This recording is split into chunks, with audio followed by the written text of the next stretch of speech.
ಇನ್ನೇ ಒಂದು ಭದ್ರಾವತಿಲಿ ಸಂಜೆ ಸುಮಾರು ಒಂದು ಗಲಾಟೆ ಆಗಿದೆ. ಏನೋ ಒಂದು ಇಬ್ಬರು ಹುಡುಗರು ಮರ್ಡರ್ ಆಯಿತು, ಅಮಾಯಕ ಹುಡುಗರು. ಕಾರಣ ಏನು ಅಂದರೆ, ಏನೋ ಹುಡುಗ ಹುಡುಗಿ ಲವ್ ಮಾಡಿ ಮದುವೆ ಆಗಿರ್ತಾರೆ. ಆ ವಿಚಾರಕ್ಕೆ ಅವರವರೇ ಮಾತಾಡ್ಕೋಬೇಕು, ಆ ಫ್ಯಾಮಿಲಿಗಳೇ ತೀರ್ಮಾನ ಮಾಡ್ಕೋಬೇಕು. ಇದು ಬೇರೆ ಥರ ಏನೋ ಬೇರೆ ಹಳೆ ದ್ವೇಷ ಇಟ್ಕೊಂಡು ಏನು ಕತೆನೋ ಗೊತ್ತಿಲ್ಲ, ಬಂದು ಏನೋ ಗಲಾಟೆ ಆಗಿದೆ ಸರ್ಕಲಲ್ಲಿ. ನೋಡೋಕ್ಕೆ ಅಂತ ಹೋದವ್ರನ್ನ ಮಚ್ಚಲ್ಲಿ ಹೊಡೆದು ಅದು ಕೊಲೆ ಆಗಿದೆ. ಇದು ಎಷ್ಟರ ಮಟ್ಟಿಗೆ ಸರಿ ಇದು? ಪಾಪ ಮನೆಗೆ ಆತನೇ ದೊಡ್ಡ ಮಗ. ಅವನು ತುಂಬ ಕಿರಣ ಅನ್ನೋನು ತುಂಬ ಡಿಗ್ರಿ ಓದ್ತಿದ್ದ, ಫೈನಲ್ ಇಯರ್. ಅವನು ಡಿಫೆನ್ಸ್ ಎಕ್ಸಾಮ್ ಎಲ್ಲ ಬರೆದು ನಾನು ಒಳ್ಳೆ ಒಂದು ಪೊಸಿಷನ್ಗೆ ಹೋಗಬೇಕು ಅಂದ್ಕೊಂಡು ಯಾರ ತಂಟೆ ತಕರಾರಿಗೂ ಹೋಗ್ದಲ್ಲೇ ಅವ್ನ ಪಾಡಿಗೆ ಅವ್ನು ಇರ್ತಿದ್ದ. ಅವನು ಗಲಾಟೆ ಆದಾಗ ಸಹಜ, ಜನ ಸೇರೋದು ಸಹಜ, ಗುಂಪು ಸೇರೋದು ಸಹಜ. ಆದರೆ ನೋಡೋಕ್ಕೆ ಹೋದವನನ್ನ ಒಂದು ತುಂಬ ಹೀನಾಯವಾಗಿ ಕೊಲ್ತಾರೆ ಅಂದರೆ ಎಷ್ಟರ ಮಟ್ಟಿಗೆ ಸರಿ ಇದೆ ಇದು? ಆಯಿತಾ? ಇವಾಗ ನಮ್ಮ ಕಾನೂನು ಏನು ಮಾಡ್ತೇವೆ, ನಮ್ಮ ಸಿಬ್ಬಂದಿಗಳು ಕಾನೂನಲ್ಲಿ ಏನು ಮಾಡ್ತಿದ್ದಾರೆ? ಇಷ್ಟೆಲ್ಲ ಆಗೋಕ್ಕೆ ಭದ್ರಾವತಿಯಲ್ಲಿ ಇದು ತುಂಬ ಸರ್ವೇ ಸಾಮಾನ್ಯ ಏನೋ ಅನ್ನಿಸ್ತಾ ಇದೆ ಇದು. ಹಾಗಾಗಿ ಇದ್ರ ಬಗ್ಗೆ ತೀವ್ರ ತನಿಖೆ ಆಗಬೇಕು ಮತ್ತು ತಪ್ಪಿತಸ್ಥರಿಗೆ ಕಠಿಣ ಶಿಕ್ಷೆ ಆಗಬೇಕು ಅಂತ ನಾನು ಕೇಳ್ಕೊತೀನಿ sir. Thank you. Sunita Raj. ನಿನ್ನೆ ರಾತ್ರಿ ಏನು ಘಟನೆ ನಡೀತು, ಏನು ಇಬ್ಬರು ಯುವಕರು ಕೊಲೆ, ಅದು ನಮ್ಮ JBM ನಗರದ ಯುವಕರ ಒಂದಿಬ್ಬರು ಕೊಲೆ, ನಿಜವಾಗ್ಲೂ ಅದು ಅಂಥ ಒಂದು ಘಟನೆ ನಡೀಬಾರ್ದು. ಬಹಳ ದುರದೃಷ್ಟಕರವಾದಂಥ ವಿಚಾರ.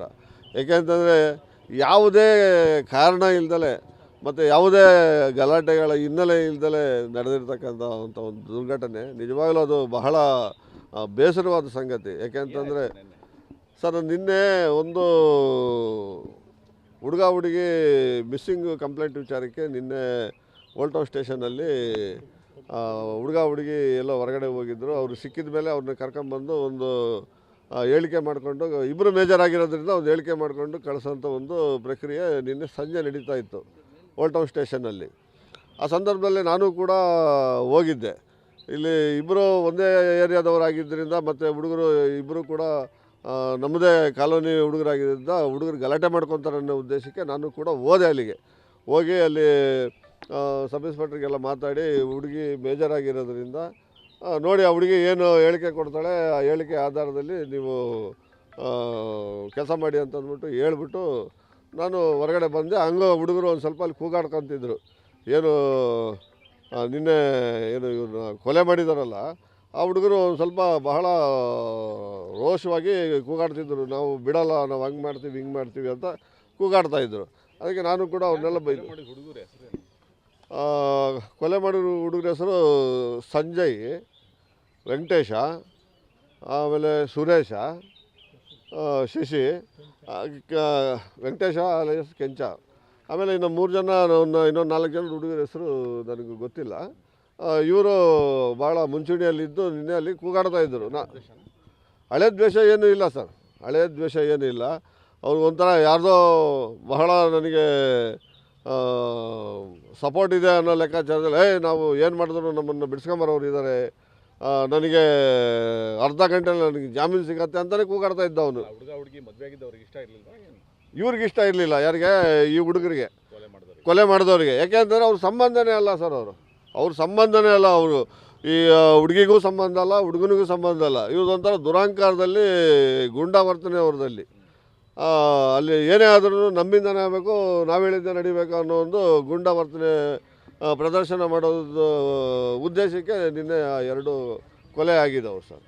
ಅದು ನಿಜವಾಗಲೂ ಕೂಡ ಪಾಪ ಅವರು ಮಂಜುನಾಥ ಆತ ಕಾರ್ಮಿಕರ ಮುಖಂಡನಾಗಿ ಕೆಲಸ ಮಾಡ್ಕೊಂಡಿದ್ದ, ಪೌರ ಕಾರ್ಮಿಕರ ಮುಖಂಡನಾಗಿ ಕೆಲಸ ಮಾಡ್ಕೊಂಡಿದ್ದ. ಆತನಿಗೂ ಇದಕ್ಕೆ ಸಂಬಂಧನೇ ಇಲ್ಲ.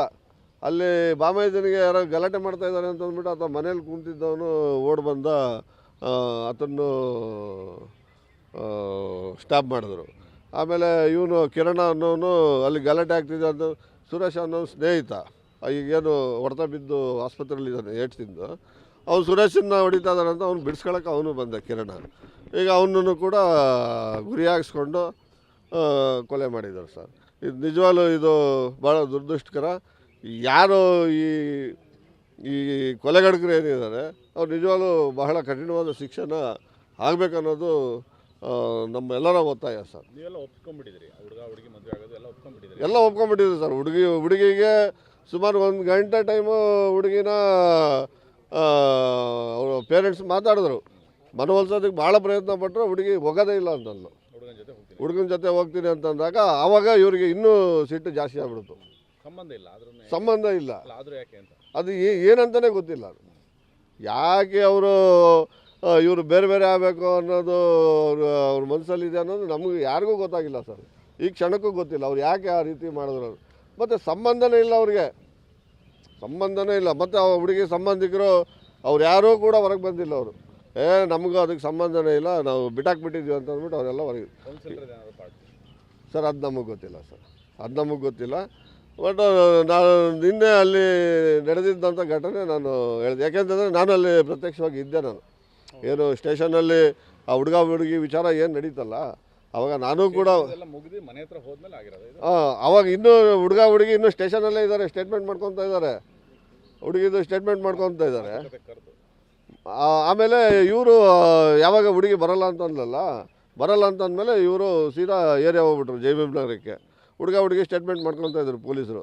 ಅಲ್ಲಿ ಹೋದ್ಮೇಲೆ ಈ ಸುರೇಶ ಇಂಜುರಿ ಏನಿದಲ್ಲ ಸುರೇಶ, ಆ ಸುರೇಶ ಏನೋ ಸ್ಟೇಷನ್ ಹತ್ರ ಬಂದಿದ್ದಂತೆ. ಬಟ್ ನಾನು ಕೂಡ ನೋಡಿಲ್ಲ ಸುರೇಶನ್ನ. ನೀನು ಹೆಂಗ ಬಂದ್ಬಿಟ್ಟು ನೀನು ಹುಡುಗನ ಪರವಾಗಿ ಸ್ಟೇಷನ್ ಹತ್ರ ಬಂದಿದ್ಯಾ ಅಂತ ಅಂದ್ಬಿಟ್ಟು ಅವ್ನು ಸುರೇಶ ಅಲ್ಲೆಲ್ಲೋ ಏರಿಯಾದಲ್ಲೇ ಮನೆ ಹತ್ರ ಇದ್ದಾಗ ಫೋನ್ ಮಾಡಿ ಕರೆಸ್ಕೊಂಡು ಅವನ್ನ ಹೊಡೆದಿದ್ದಾರೆ. ಹೊಡೆದಾಗ ಅವ್ನು ಬಿಡಿಸ್ಕೊಳ್ಳೋಕ್ಕೆ ಅವ್ರ ಮಾವ ಬಂದಿದ್ದಾನೆ, ಮಂಜುನಾಥ. ಅದನಿಗೆ ಸುರೇಶನಿಗೆ ಸೋದರ ಮಾವ, ತಾಯಿ ಅಣ್ಣ. ಅವ್ನು ಬಂದಿದ್ದಾನೆ, ಅವ್ನು ಹೊಡೆದಿದ್ದಾರೆ. ಅವ್ನು ಬಿಡಿಸ್ಕೊಳ್ಳೋಕ್ಕೆ ಕಿರಣ ಬಂದಿದ್ದಾನೆ, ಕಿರಣನಿಗೆ ಹೊಡೆದಿದ್ದಾರೆ. ಕಿರಣ ಇವ್ ಸುರೇಶನ ಸ್ನೇಹಿತ. ಯಾರು ಈಗ ಇಂಜುರಿ ಸುರೇಶ್ ಇದ್ದಾನಲ್ಲ ಅವ್ನು ಸ್ನೇಹಿತ. ಅಂದರೆ ಹುಡುಗನಿಗೆ ಹೆಲ್ಪ್ ಮಾಡ್ತಾ ಇದ್ದಾರೆ ಅಂತ, ಹುಡುಗನಿಗೆ ಹೆಲ್ಪ್ ಮಾಡ್ತಾ ಇದ್ದಾರೆ. ಇವರು ಹುಡುಗಿ ಪರವಾಗಿ ಬಂದವರು, ಇವರು ಓಡೋಗ್ಲಿಕ್ಕೆ ಹೆಲ್ಪ್ ಮಾಡಿದ್ರು ಅಂತ. ಆಮೇಲೆ ಅವರು ಅಲ್ಲಿ ಹೇಳ್ತಾಯಿದ್ರು, ನಾವು 4 ದಿನದಿಂದನೂ ಕೂಡ ಈ ಹುಡುಗರು ಯಾರು ಹುಡುಗನ ಕಡೆಯವರು ಸ್ನೇಹಿತರಿದ್ರಲ್ಲ ಅವನ್ನೆಲ್ಲ ಕರ್ಸ್ ಹೊಡಿತಾ ಇದ್ದಾರಂತೆ. ಅದನ್ನು ಕೂಡ ಹೇಳ್ತಾಯಿದ್ರು. ಮತ್ತು ನೀವೆಲ್ಲ ಯಾಕೆ ಕಂಪ್ಲೇಂಟ್ ಕೊಟ್ಟಿಲ್ಲ ಅಂತಂದರೆ, ಏನೋ ಬಿಡು ಅವರು ಹುಡುಗಿ ಕಡೆಯವರಲ್ವ, ಏನೋ ಸಿಟ್ಟಿಗೆ ಇದು ಮಾಡ್ತಾಯಿದ್ದಾರೆ ಅಂತ ನಾವು ಸುಮ್ಮನಾದ್ವಿ ಅಂತ ಅಂದ್ಬಿಟ್ಟು ಅವರು ಅಂದರು ಹುಡುಗರು. ಇಷ್ಟು ವಿಚಾರ ಸರ್. ನನ್ನ ಹೆಸರು ಚಿನ್ನಯ್ಯ ಅಂತ, ದಲಿತ ಸಂಘರ್ಷ ಸಮಿತಿ ಜಿಲ್ಲಾ ಸಂಚಾಲಕ ಸರ್.